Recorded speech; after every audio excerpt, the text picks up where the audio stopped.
Olá, seja muito bem-vindo ou bem-vinda a mais um vídeo do Café com Rive. O assunto desse vídeo aqui é inputs e, na minha opinião, é um dos elementos mais importantes, se não o mais importante, da State Machine e do Rive como um todo.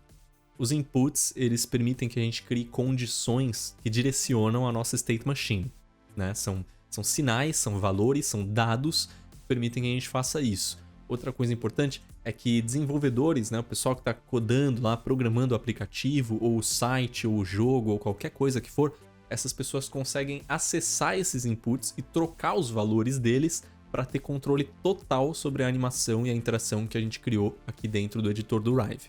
Mas antes da gente mexer com os inputs e aprender como eles funcionam, eu tenho um recado importante para te dar aqui.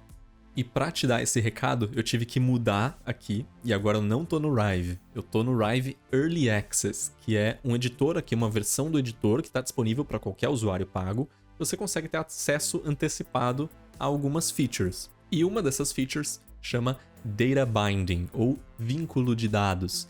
E vai ser uma forma que eles estão desenvolvendo nesse momento, não está disponível na versão original do Rive ainda, mas que talvez, no momento que você estiver assistindo essa série de vídeos, as coisas já estejam bem diferentes. Então eu queria te mostrar isso aqui para você saber que isso aqui tá vindo, e calma que isso também tá no meu planejamento lá na frente, a gente vai falar de vínculo de dados em algum momento, mas a gente precisa primeiro aprender a State Machine. Só que como que a gente vai aprender a manipular a State Machine se muitas coisas vão mudar, tá bom? Então é esse combinado que eu quero fazer com você aqui, porque essas coisas vão mudar. Então, como você está vendo aqui, eu estou no editor do Rive Early Access e eu tenho aqui uma interação que eu fiz para o meu portfólio, tem várias coisas acontecendo aqui, né? E você vai notar que aqui do lado tem várias coisas diferentes. Então a gente tem esse painel Data aqui do lado, eu consigo criar um View Model, eu consigo colocar propriedades nesse View Model, criar instâncias e usar essas propriedades como condições para as transições e também alterar essas propriedades conforme a interação acontece. É uma forma bem complexa de criar interações e vai ser o futuro aqui, tá? Pode ser que os inputs, como a gente conhece hoje, sejam deixados cada vez mais de lado em favor dos View Models ou do vínculo de dados. Mas eles nunca vão parar de ser suportados, tá? Tem muita coisa, inclusive coisa de empresa grande, que é construída com os inputs tradicionais. Então eles vão continuar sendo úteis e é justamente por isso que a gente vai focar neles pro resto dessa série aqui do Café com Rive, porque eles são uma forma bem mais simples, pelo menos comparado ao vínculo de dados, da gente entender como as relações na State Machine acontecem, beleza? Então eu só queria te deixar esse adendo aqui, porque agora a gente vai voltar para versão normal do Rive aqui, e é aqui que a gente vai aprender as coisas, mas pode ser que a versão normal do Rive já estejam com essas mudanças. Então se você notar, né, o painel novo de dados, deixa eu voltar aqui para o Early Access, ó. Se você notar esse painel novo, se você notar essa nova aba aqui embaixo, ó, tá vendo? Quando eu clico numa transição, ó, tem uma nova aba aqui embaixo que a gente consegue criar coisas mais malucas. Se isso aqui aparecer, não tema, a gente vai aprender a mexer com isso aqui, mas não agora, pelo menos não por enquanto. Vamos focar nos inputs clássicos, simples, porque você precisa aprender essas coisinhas de uma forma mais simples antes de começar a expandir, tá bom? Lembra, as pecinhas do Lego antes da gente fazer um castelo inteiro. Então, vamos comigo, vamos voltar para a programação normal agora e falar de inputs. Então, voltamos ao Rive normal.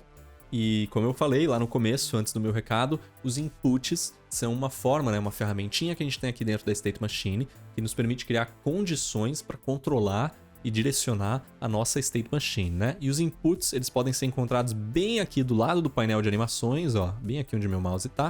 A gente pode abrir essa janelinha de inputs e aqui a gente pode criar novos inputs quantos a gente quiser. E os inputs sempre são contidos dentro de uma State Machine, né? Então o Artboard contém a State Machine e as animações, e uma State Machine contém inputs, dentre outras coisas. Então, a gente pode criar um novo input clicando aqui no mais, e nesses inputs clássicos aqui existem 3 tipos que são suficientes para a gente aprender aqui a como mexer na State Machine. A gente tem o número, a gente tem o boolean e a gente tem o trigger. Então vamos ver o que cada um deles é, né? O number, basicamente um número, né? Que a gente chama de float, que é um número decimal, né? Então a gente pode colocar aqui qualquer coisa. A gente pode colocar 10, a gente pode colocar 10 ou 16.8, a gente pode colocar -8, qualquer número, inclusive decimal. E a gente pode também clicar e arrastar esse número aqui, ó, para mudar o valor dele. E aí esse número pode ser usado como condição para fazer várias coisas, né? Da mesma forma, a gente tem o Boolean, o valor booleano, se você não sabe, é um valor que pode armazenar um valor verdadeiro ou um valor falso, né? Ele é sempre isso, 0 ou 1, verdadeiro ou falso. No caso aqui, esse booleano é falso, ele pode ser verdadeiro, ele pode ser falso. Isso pode determinar algumas interações, né? Por exemplo, se a gente estiver fazendo um botão, se o mouse estiver em cima, a gente pode ter um booleano chamado mouse está em cima, e aí ele pode ser verdadeiro quando o mouse está em cima, falso quando o mouse não está em cima, e assim por diante. E por fim, a gente tem o trigger. O trigger, ele é parecido com o booleano, mas ele é um sinal. O trigger, basicamente, ele dispara um sinal, né? Então ele tem esse botãozinho redondo, você vai notar que se eu clicar, aparece uma bolinha ali, ó, por um instante e some.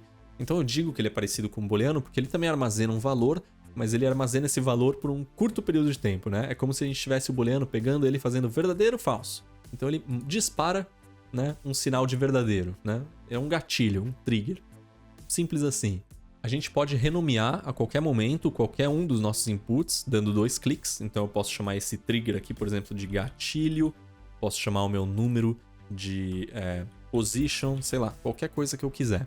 E a gente pode renomear quantos a gente quiser, né? A gente pode deletar os inputs também. A gente pode fazer isso clicando com o botão direito e clicando em deletar. Ou duplicar também algum outro input que a gente já tenha. Outra forma de deletar é simplesmente clicando nesse menos aqui do lado, né? Na direita do nosso input. Tem esse íconezinho, se a gente clicar, a gente deleta os nossos inputs. Eu vou dar Ctrl Z aqui para eles voltarem.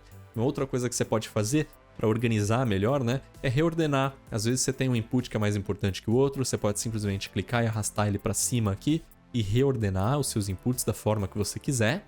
E se você quiser organizar ainda mais, para quem tem plano pago, você pode clicar aqui na pastinha e criar pastinhas dos seus inputs. Isso vai permitir que você organize, né, cada um deles de uma forma mais contextual. Então, às vezes, você tem uns inputs ali responsáveis por certa parte da sua interatividade que você quer armazenar na mesma pastinha. Você pode criar pastinhas no plano pago. Infelizmente, no momento de gravação desse vídeo, o plano gratuito não consegue criar pastinhas. Então, se eu clicar aqui, você vai ver que ele vai pedir para eu atualizar aqui o meu plano e assinar o Voyager, pelo menos, para ter acesso às pastinhas. Mas relaxa, enquanto a gente está começando, aprendendo o Rive, a gente não precisa se preocupar com super organizar a nossa State Machine, porque os exemplos que a gente vai fazer aqui vão ser super simples, mas é claro que conforme a gente vai fazendo coisas mais complexas, é bem importante também a gente ter um arquivo bem organizado, né? Então, por enquanto é isso. Então esse é o básico do básico de inputs.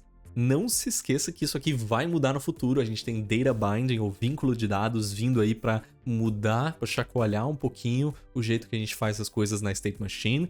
Mas a partir desse vídeo a gente vai continuar trabalhando com esses inputs clássicos, porque os conceitos, o modelo mental, o jeito que você precisa raciocinar para construir a lógica da interação permanece o mesmo com ou sem vínculo de dados. Então, vem comigo que nos próximos vídeos a gente vai começar a aprender a criar interações de fato e a como controlar as nossas animações por meio da State Machine. Então, marque esse vídeo aqui como gostei, para você marcar ele como visto aí na sua listinha do Café com Rive, e eu te vejo no próximo.